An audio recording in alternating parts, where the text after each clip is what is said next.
मेरे सुकून आप सभी का स्वागत है आप सभी का यूट्यूब चैनल जी साहिल संघर्ष स्टडी में। आज की क्लास में पढ़ने वाले हैं जी भारत से हम क्या सीखे।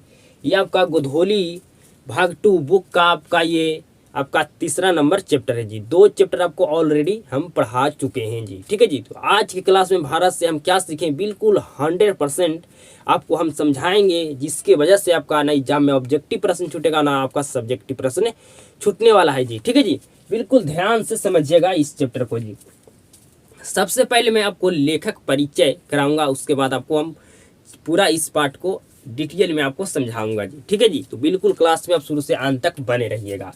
तो भारत से हम क्या सीखें, ये आपका एक क्या है जी, तो ये आपका एक भाषण है। जिस तरह से मैं आपको पहला चैप्टर पढ़ाया था श्रम विभाजन और जाति पर था, आपका एक निबंध था, उसी तरह से भारत से हम क्या सीखें ये आपका क्या जी, भाषण है। क्या जी, भाषण है। इसका लेखक कौन है जी, तो मैक्स मूलर। कौन है जी, इसका लेखक कौन है जी, भारत से हम क्या सीखें इसका लेखक कौन है, मैक्स मूलर। लेकिन आपको पूछा जाए कि मैक्स मूलर का पूरा नाम क्या है जी, मैक्स मूलर का पूरा नाम क्या है जी, तो Friedrich Max Muller. Max Muller का पूरा नाम क्या है जी, फ्रेडरिक मैक्स मूलर। ठीक है जी। मैक्स मूलर का जन्म कब हुआ था जी, तो 6 दिसंबर 1823 ईस्वी में जर्मनी के डेसौ में हुआ था। ठीक है जी।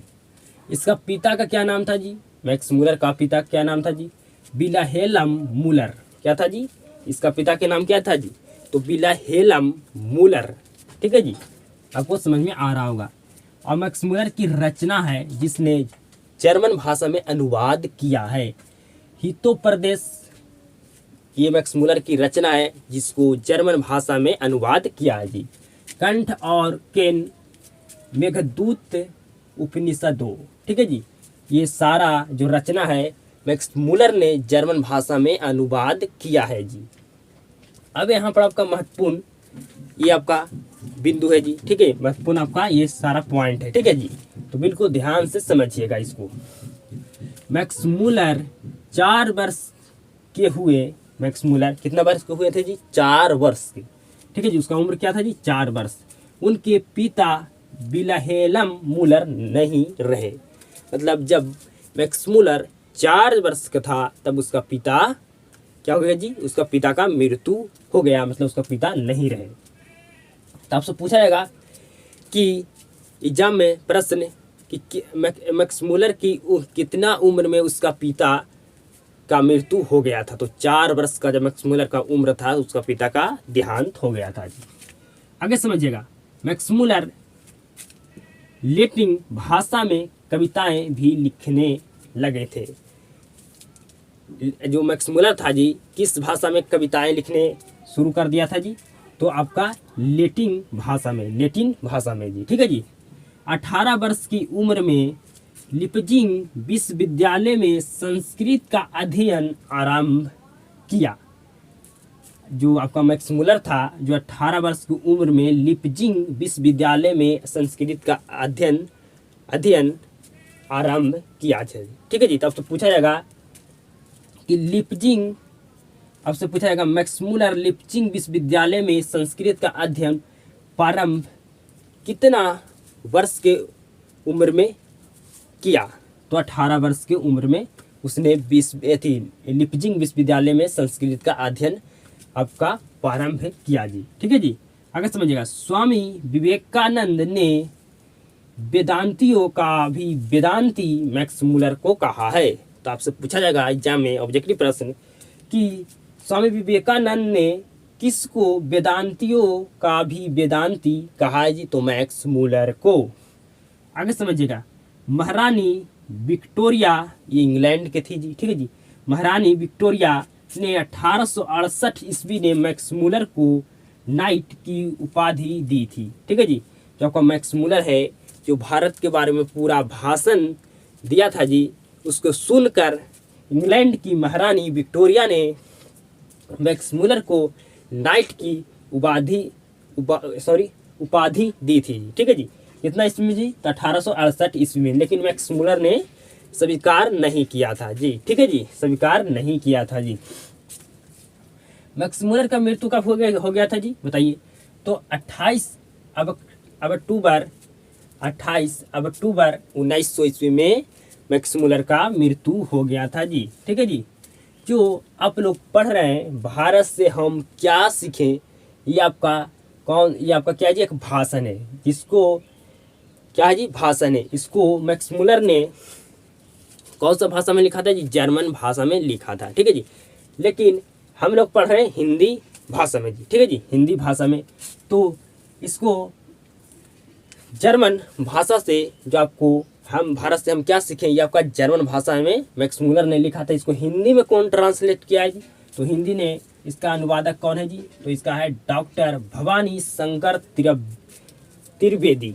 डॉक्टर भवानी शंकर त्रिवेदी ने इसको हिंदी में अनुवाद किया है जी, रूपांतरण किया है जी। ठीक है जी। तो आपको लेखक परिचय बिल्कुल 100% समझ में आ चुका होगा जी। अब आपको हम इसको पूरा अच्छे तरीक़े से पाठ को हम समझाते हैं, बिल्कुल 100% आपको समझ में आएगा जी।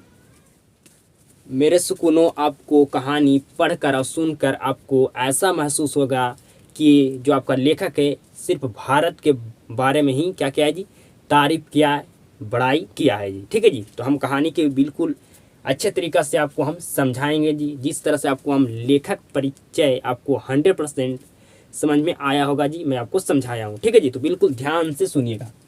आपका सर्वविध संपदा और प्राकृतिक सौंदर्य से परिपूर्ण आपका देश कौन सा है जी, तो भारत है। ठीक है जी। मतलब प्राकृतिक सौंदर्य मतलब आपका जो भारत देश है, आपका प्राकृतिक सौंदर्य मतलब यहाँ पर बहुत सारा झील है, बहुत सारा क्या है जी, नदी है। ठीक है जी। समझिएगा बिल्कुल ध्यान से। संपदा मतलब आपका यहाँ पर बहुत ज़्यादा अधिक क्या जी, संपत्ति है। ठीक है जी। बहुत ज़्यादा अधिक क्या जी, संपत्ति है। भूतल पर ही स्वर्ग की छटा निखरती है। भूतल पर ही स्वर्ग की छटा निखरती है। अगर आपको देखने के लिए मिले आपको बड़ाई, तो हमेशा आपको मारना है क्या जी, भारत। ठीक है जी। क्योंकि यहाँ पर किसका बड़ाई किया गया जी इस चैप्टर में, तो आपका सिर्फ भारत का बड़ाई किया गया है। ठीक है। जहाँ भी आपको बड़ाई देखने के लिए मिले जाए आपको आंसर मारना है भारत जी।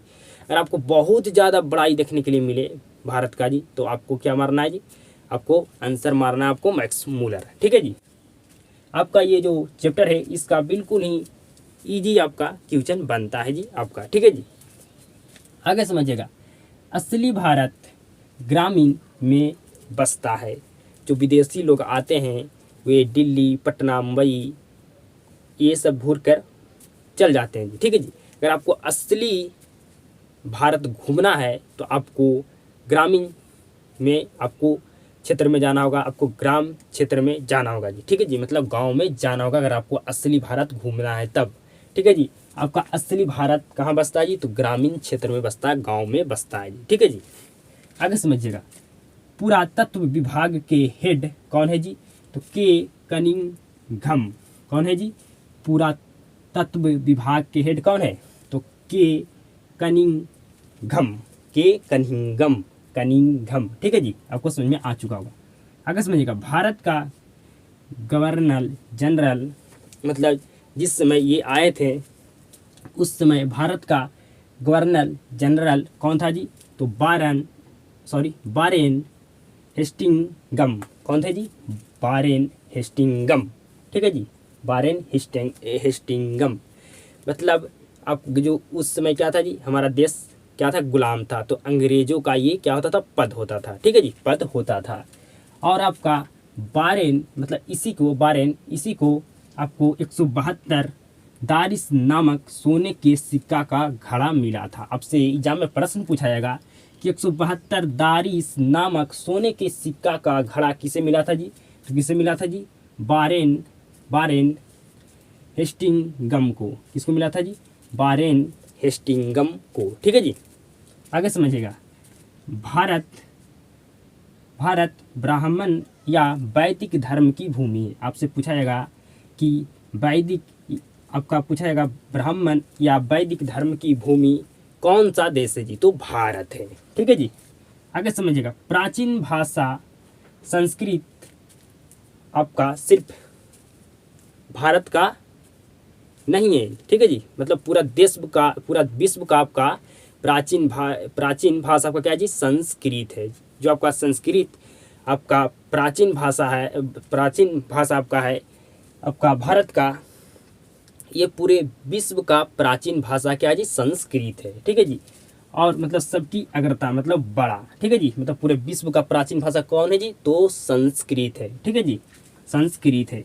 समय काल इसको 3000 वर्ष से अधिक, मतलब 3000 वर्ष से अधिक से संस्कृत भाषा को लोग जान रहे हैं जी, ठीक है जी, जान रहे हैं जी। मतलब जो प्राचीन भाषा संस्कृत है जी, पूरा विश्व का आपका क्या जी, प्राचीन भाषा है, ठीक है। आपको समझ में आ चुका होगा जी। धर्म, देवता, भाषा विज्ञान, रीति रिवाज, किसी भी सिचुएशन में आपका भारत क्या जी, सबसे अच्छा है, सबसे क्या जी, बेहतर है, ठीक है जी, सबसे बेहतर है जी। आगे समझिएगा, इंग्लैंड से भारत कौन आए थे जी, तो सर विलियम जोन्स, ठीक है जी।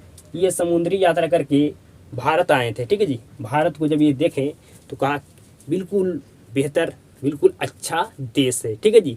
इसने इंग्लैंड को छोड़कर भारत घूमने आए थे, ठीक है जी, भारत घूमने आए थे। कौन जी, आपसे एग्जाम में पूछा जाएगा ऑब्जेक्टिव प्रश्न कि इंग्लैंड से भारत आए, कौन आए थे, तो सर विलियम जोन्स, ठीक है जी, सर विलियम जोन्स।